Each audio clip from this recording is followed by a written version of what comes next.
अस्सलामु अलैकुम वरहमतुल्लाहि वबरकातुहू। ये सूरतुल कहफ है। इस सूरत की बहुत बड़ी फजीलत और अहमियत अहादीस मुबारक में बयान की गई है। इसकी सबसे बड़ी फजीलत यह है कि ये फितना दज्जाल से हिफाजत फरमाएगी। नबी अकरम सल्लल्लाहु अलैहि वसल्लम ने फरमाया, जो शख्स जुम्मे के दिन सूरह कहफ पढ़ेगा इसके लिए 2 जुम्मों के दरमियान रोशनी होगी। और सही बुहारी की हदीस है कि ये नूर आखिरत में रास्ता रोशन करेगा और गुनाहों की पाकी का जरिया बनेगा। ये सूरत हमारे साथ तजवीद के साथ पढ़ें ताकि आप बग़ैर किसी गलती के पढ़ें और फिर इसके फ़वाइद और समरात और बरक़ात हासिल कर सकें और अपनी हाजात के लिए दुआ कर सकें।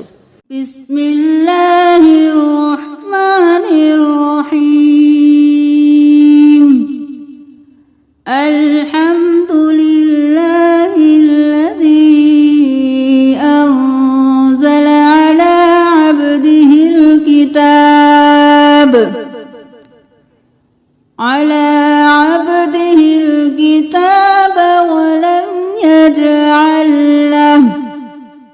वलम यजअल लहू इवजा क़य्यिमन लियुनज़िर बअसन शदीदन मिन लदुन्हु वयुबश्शिरल मुमिनीन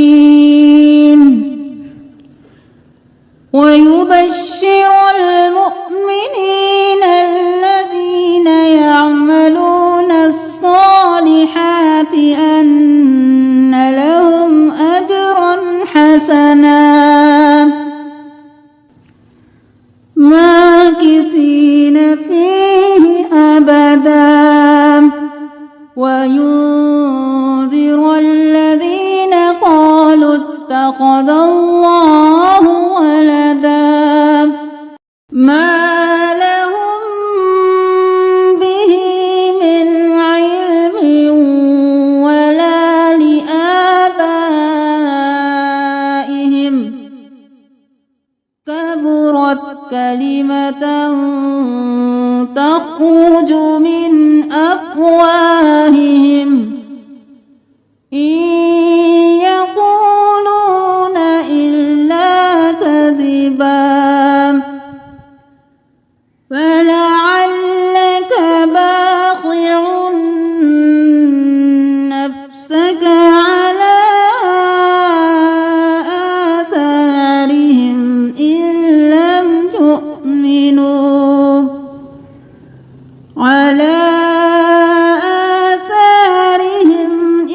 لم يؤمنوا بهذا الحديث أسفا إنا جعلنا ما على الأرض زينة لها لنبلوهم أيهم أحسن عملا وإنا لجاعلون ما عليها صعيدا جرزا أم حسبت أن أصحاب الكهف والرقيم كانوا من آياتنا عجبا إذ آوى الفتية إلى الكهف فقالوا ربنا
قاموا ربنا رب السماوات والأرض لن ندعو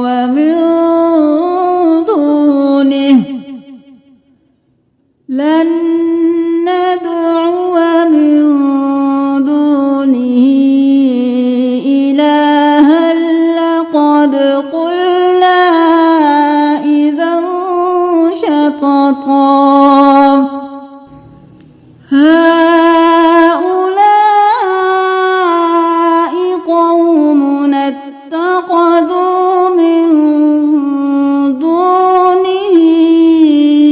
آلهة لولا يأتون عليهم بسلطان بين فمن أظلم ممن افترى على الله كذبا وإذا اعتزلتموهم وما يعبدون إلا الله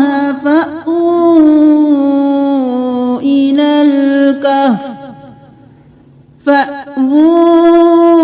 إلى الكهف ينشر لكم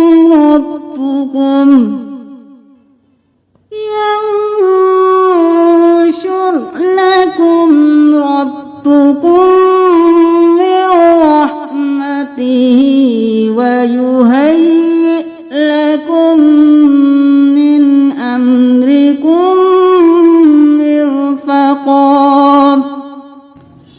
وترى الشمس إذا طلعت تزاور عن كهفهم ذات اليمين وإذا غربت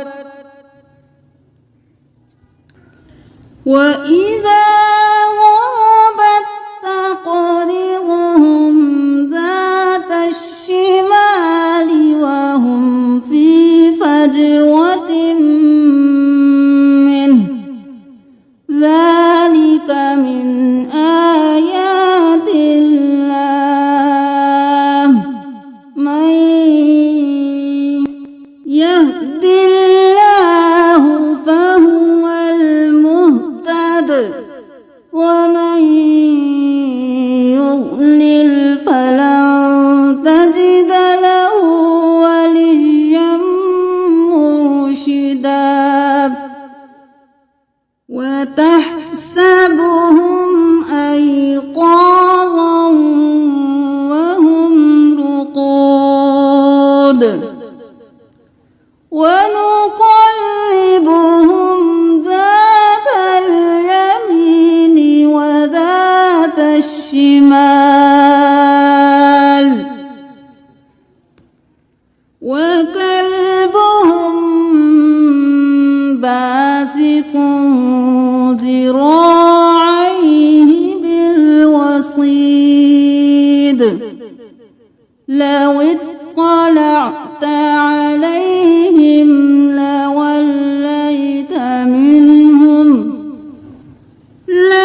لوليت منهم فرارا ولملئت منهم رعبا وكذلك بعثناهم ليتساءلوا بينهم قال قائل منهم كم لبثتم قالوا لبثنا يوما أو بعض يوم قالوا ربكم أعلم بما لبثتم فابعثوا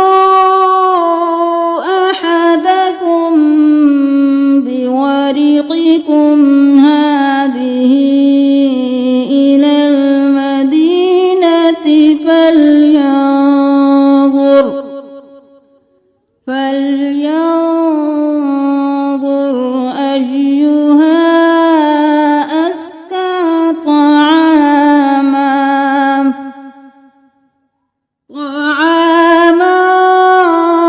فليأتكم برزق منه وليتلطف ولا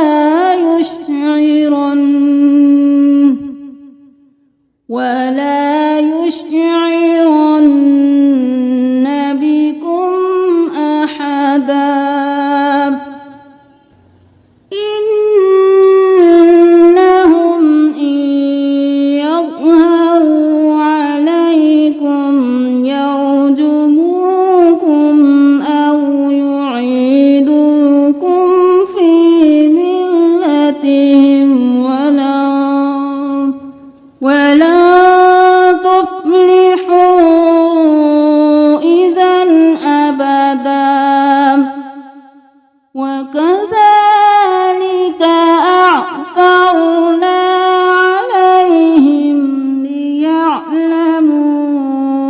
أن وعد الله حق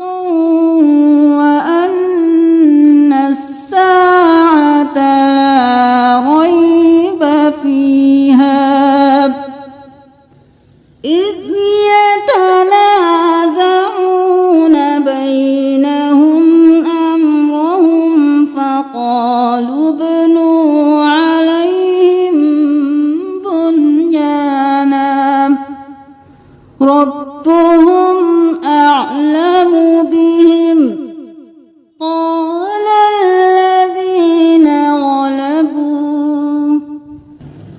قال الذين غلبوا على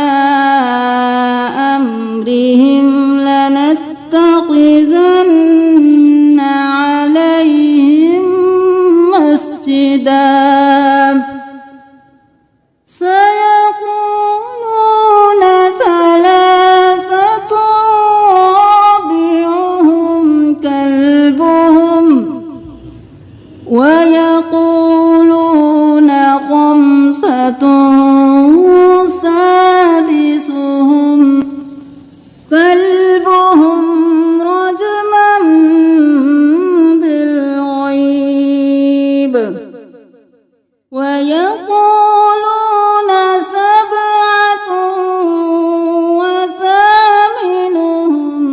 كلبهم قل ربي أعلم بعدتهم ما يعلمهم إلا قليل فلا تمار فيهم إلا مراء ظاهرا ولا تستفت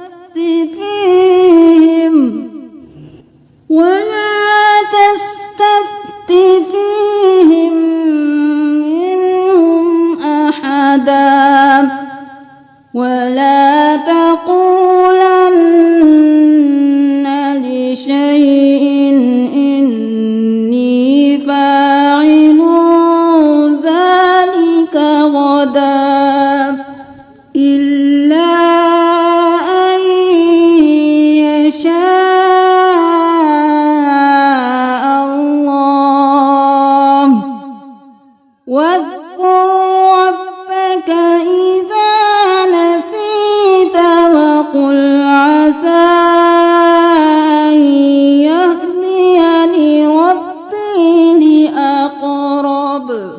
لأقرب من هذا رشدا ولبثوا في كهفهم 300 سنين وازدادوا 9 قل قل الله أعلم بما لبثوا له غيب السماوات والأرض أبصر به وأسمع ما لهم من دونه من ولي ولا يشرك في حكمه أحدا واتل ما أوحي إليك من كتاب ربك لا مبدل لكلماته ولن تجد من دونه ملتحدا واصبر نفسك مع الذين يدعون ربهم بالغداة والعشي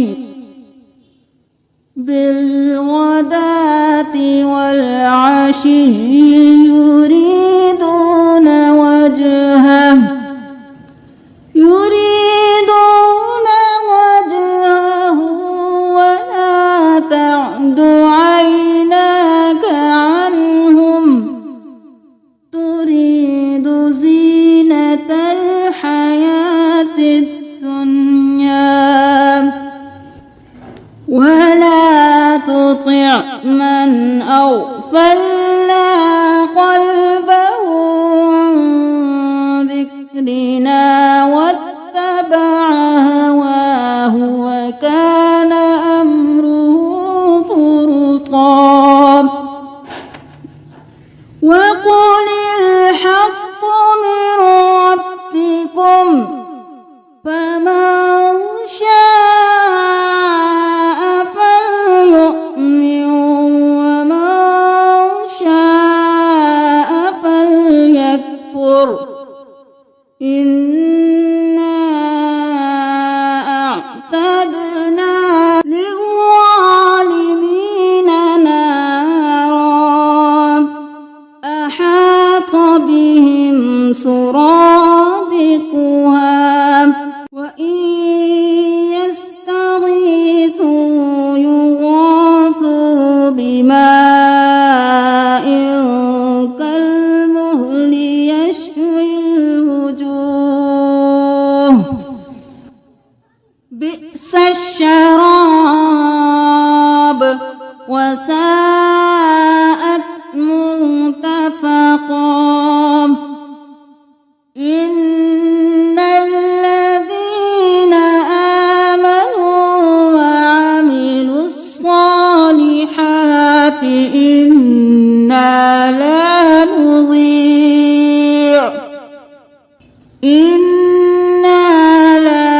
نضيع أجر من أحسن عملا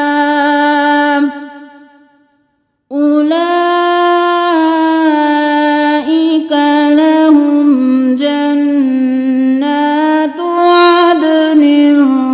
تجري من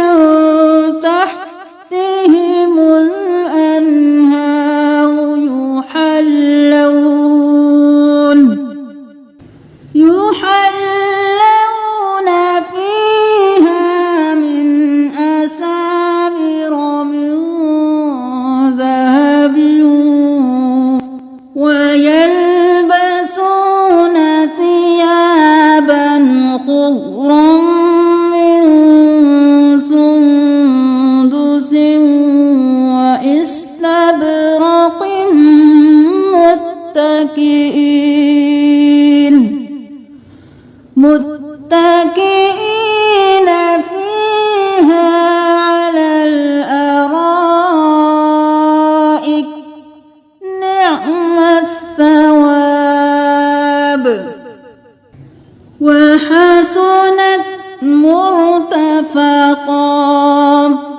واضرب لهم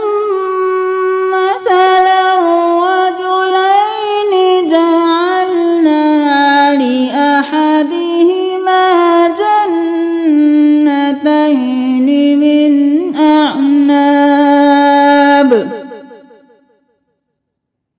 من أعناب وحفظناهما بنخل وجعلنا بينهما زرعا كلتا الجنتين آتت أكلها ولم تظلم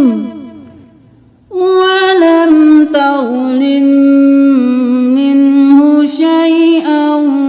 وفجرنا خلالهما نهرا وكان له ثمر فقال لصاحبه وهو يحاوره أنا أكثر منك مالا وأعز نفرا ودخل جنته وهو ظالم لنفسه قال ما أظن أن تبيد هذه أبدا وما أظن الساعة قائمة ولئن رددت إلى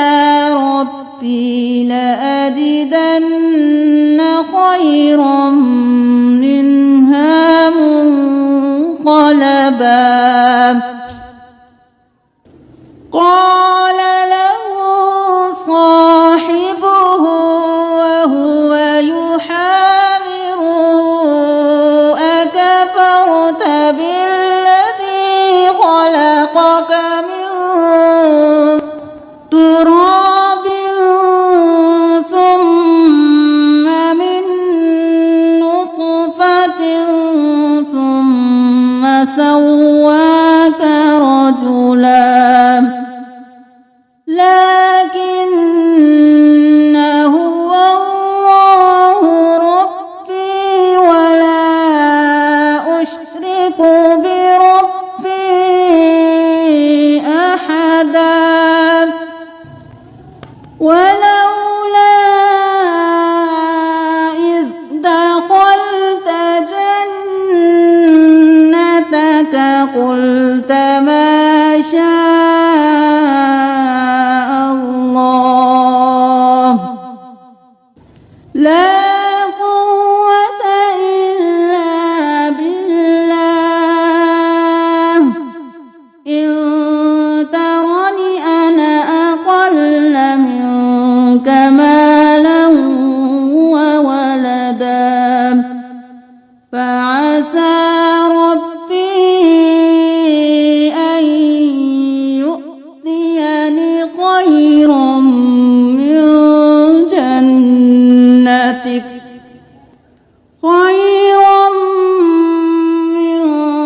جنتك ويرسل عليها حسبانا من السماء فتصبح صعيدا زلقا أو يصبح ماؤها غورا فلن تستطيع له طلبا وأحيط بثمره فأصبح يقلب كفيه على ما أنفق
واضرب لهم مثل الحياة الدنيا كماء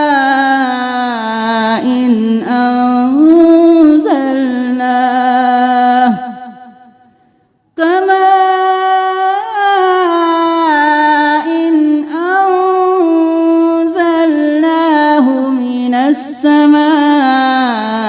فاختلط به نبات الأرض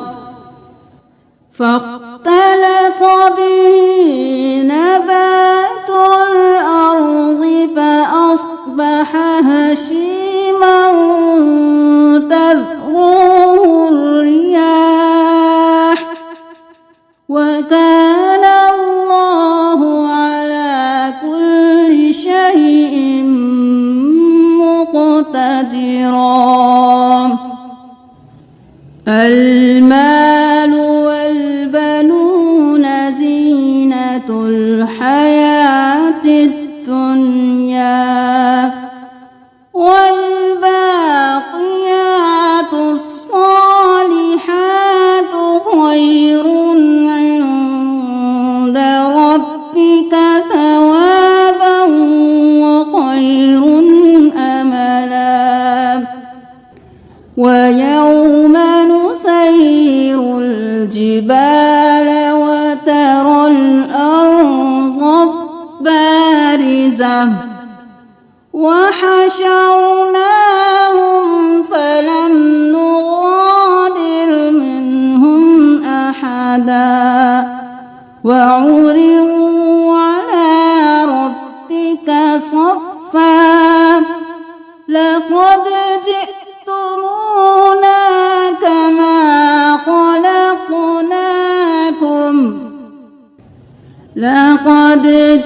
جئتمونا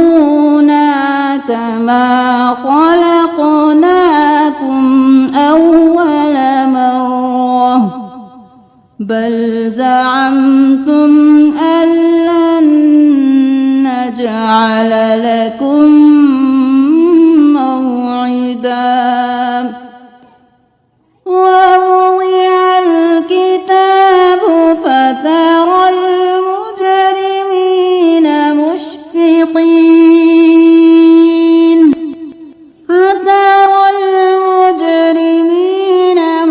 مشفقين مما فيه ويقولون يا ويلتنا ما لهذا الكتاب لا يغادر صغيرة ولا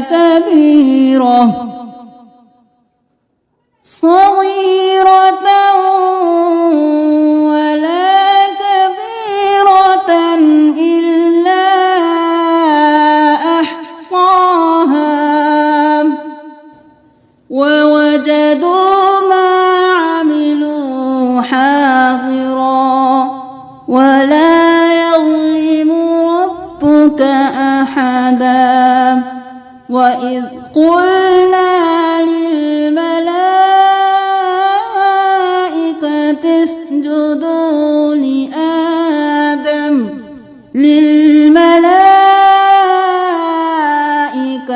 اسجدوا لآدم فسجدوا إلا إبليس كان من الجن ففسق عن أمر ربه أفتتخذونه وذريته أولياء من دوني وهم لكم عدو بئس للظالمين بدلا. ما أشهدتهم خلق السماوات والأرض ولا خلق أنفسهم وما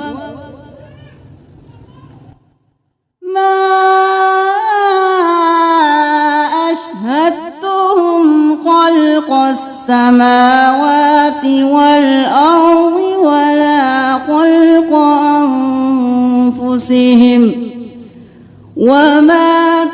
كنت متخذ المضلين عضدا ويوم يقول نادوا شركائي الذين زعمتم فدعوهم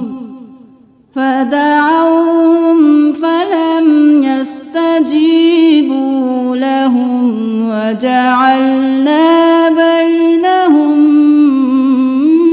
موبقا ورأى المجرمون النار فظنوا أنهم مواقعوها ولم يجدوا عنها مصرفا ولقد صرفنا في هذا القرآن للناس من كل مثل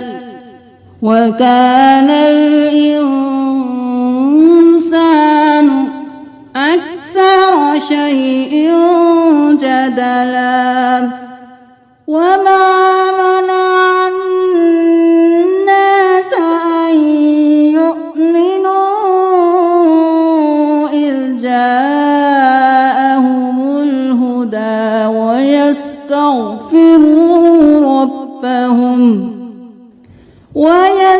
ويستغفروا ربهم إلا أن تأتيهم سنة الأولين أو يأتيهم العذاب قبلا وما نرسل المرسلين إلا مبشرين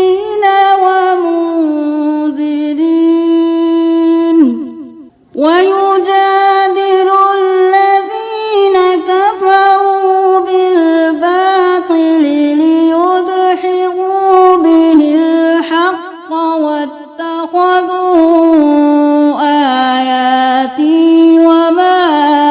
أنذروا هزوا ومن أظلم ممن ذكر بآيات ربه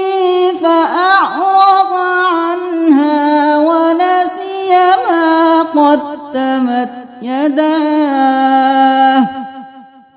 إنا جعلنا على قلوبهم أكنة أن يفقهوه وفي آذانهم وقرا وإن تدعوهم إلى الهدى فلن يهتدوا إذا أبدا وربك الغفور ذو الرحمة لو يؤاخذهم بما كسبوا لعجل لهم العذاب بل لهم موعد لن يجدوا من دونه موئلا وتلك القرى أهلكناهم لما ظلموا وجعلنا لمهلكهم موعدا وإذ قال موسى لفتاه لا أبرح حتى أبلغ مجمع البحرين أو أمضي حقبا فلا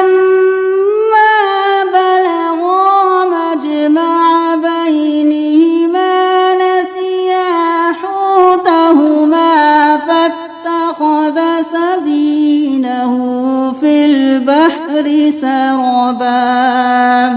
فلما جاوزا قال لفتاه آتنا غداءنا لقد لقينا من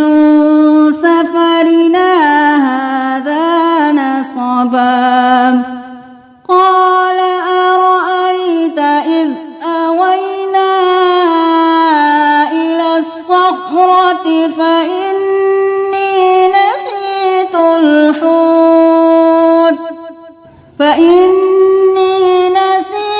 الحوت وما أنسانيه إلا الشيطان أن أذكره واتخذ سبيله في البحر عجبا قال ذلك ما كنا نبغي فارتدا على آثارهما قصصا فوجدا عبدا من عبادنا آتيناه رحمة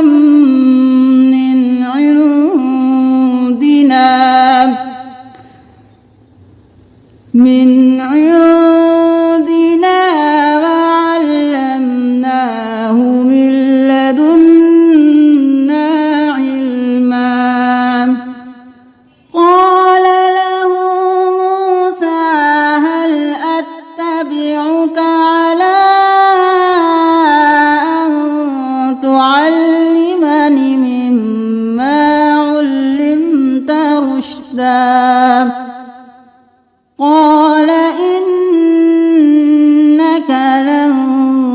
تستطيع معي صبرا وكيف تصبر على ما لم تحط به خبرا قال ستجدني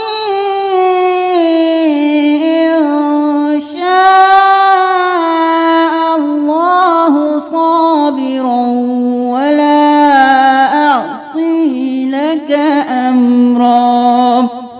قال فإن اتبعتني فلا تسألني عن شيء حتى أحدث لك منه ذكرا فانطلقا حتى إذا ركبا في السفينة خرقها قال أخرقتها لتغرق أهلها لقد جئت شيئا إمرا قال ألم أقل إنك لن تستطيع معي صبرا قال لا تؤاخذني بما نسيت ولا ترهقني من أمري عسرا فانطلقا حتى إذا لقيا غلاما فقتله قال أقتلت نفسا زكية بغير نفس لقد جئت شيئا نكرا قال ألم أقل لك إنك لن تستطيع معي صبرا قال إن سألتك عن شيء بعدها فلا تصاحبني قد بلغت من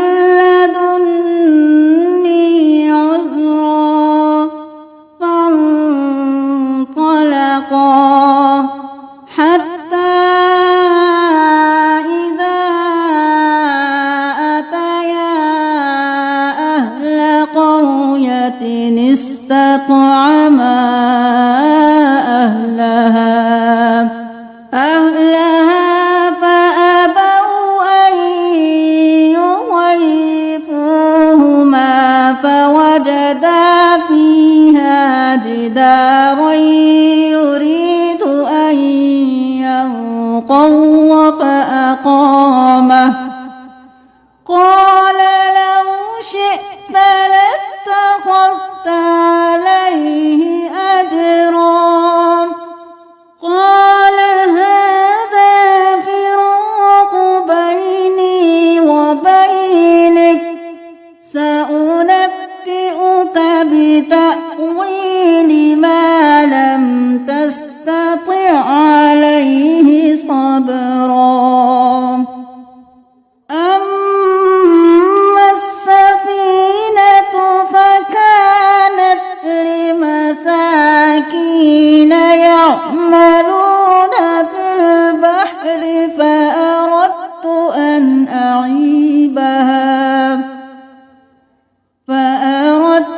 أن أعيبها وكان وراءهم ملك يأخذ كل سفينة غصبا وأما الغلام فكان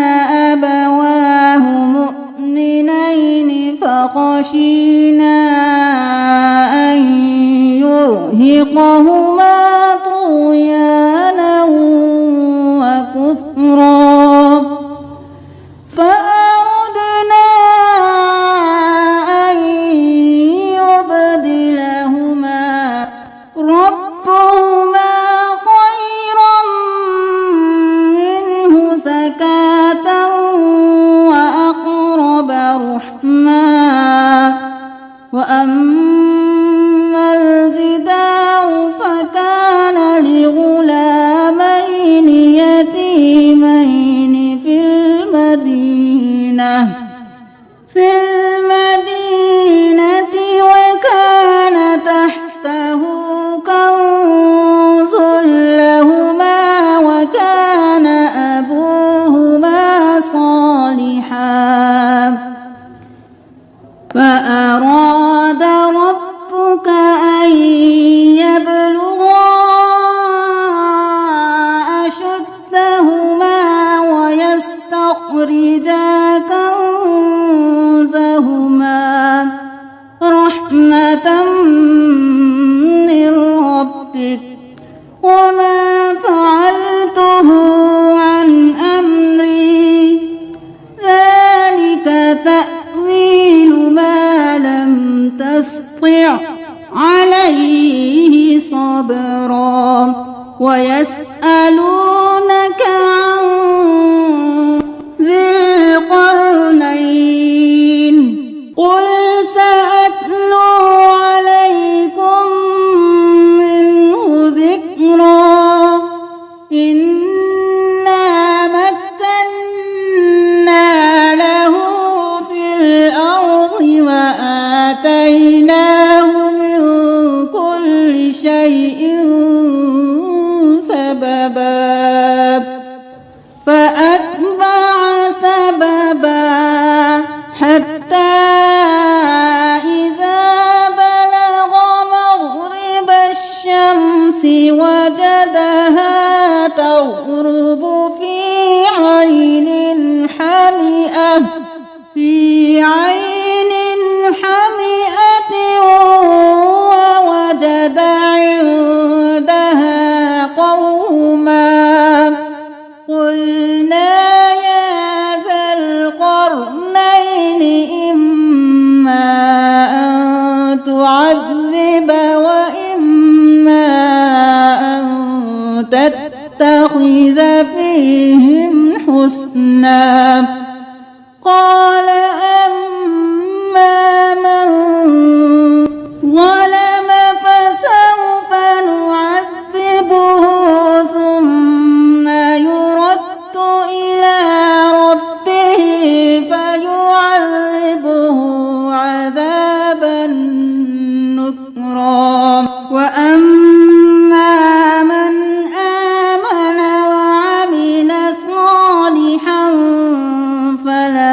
الحسنى وسنقول له من أمرنا يسرا ثم أتبع سببا حتى إذا بلغ مطلع الشمس وجدها تطلع على قوم لم نجعل لهم من دونها سترا كذلك وقد أحطنا بما لديه خبرا ثم أتبع سببا حتى إذا بلغ بين السدين وجد من دونهما قوما لا يكادون يفقهون قولا قالوا يا ذا القرنين إن يأجوج ومأجوج مفسدون في الأرض فهل نجعل لك خرجا على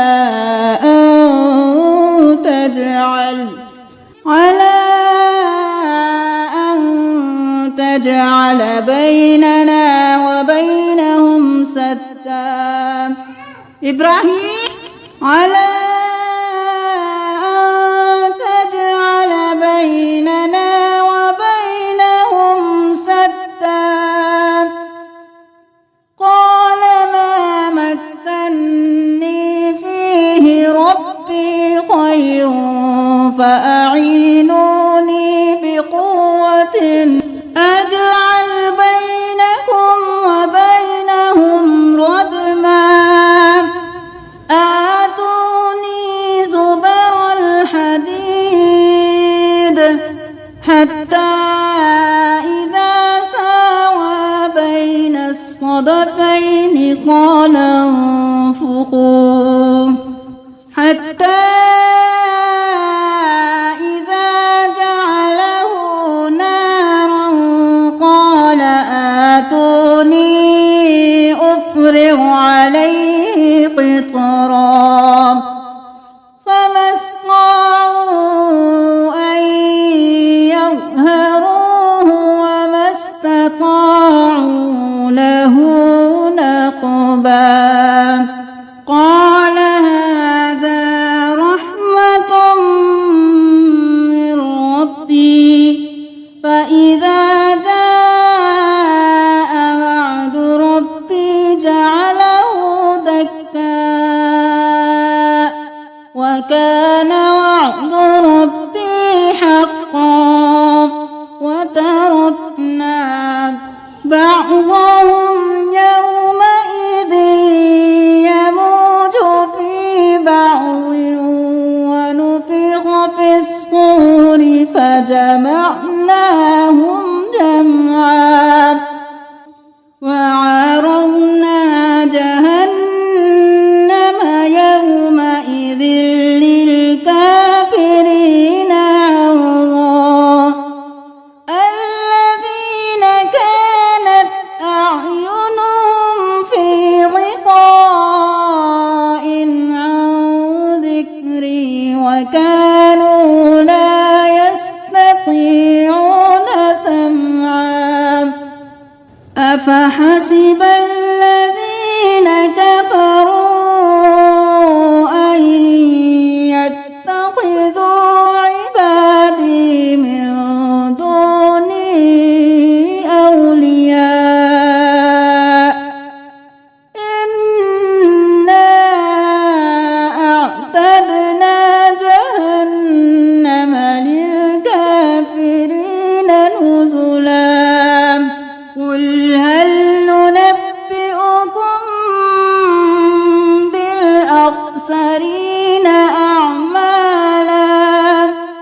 فحبطت أعمالهم فلا نقيم لهم يوم القيامة وزنا ذلك جزاؤهم جهنم بما كفروا واتخذوا آياتي ورسلي هزوا إن الذين آمنوا وعملوا الصالحات كانت لهم جنات الفردوس نزلا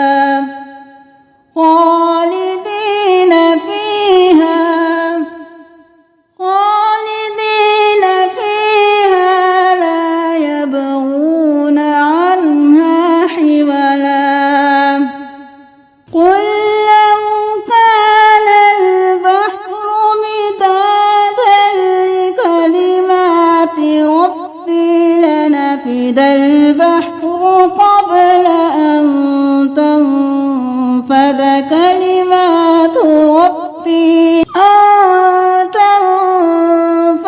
كلمات ربي ولو جئنا بمثله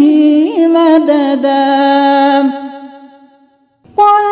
إنما أنا بشر مثلكم يوحى إلي أنما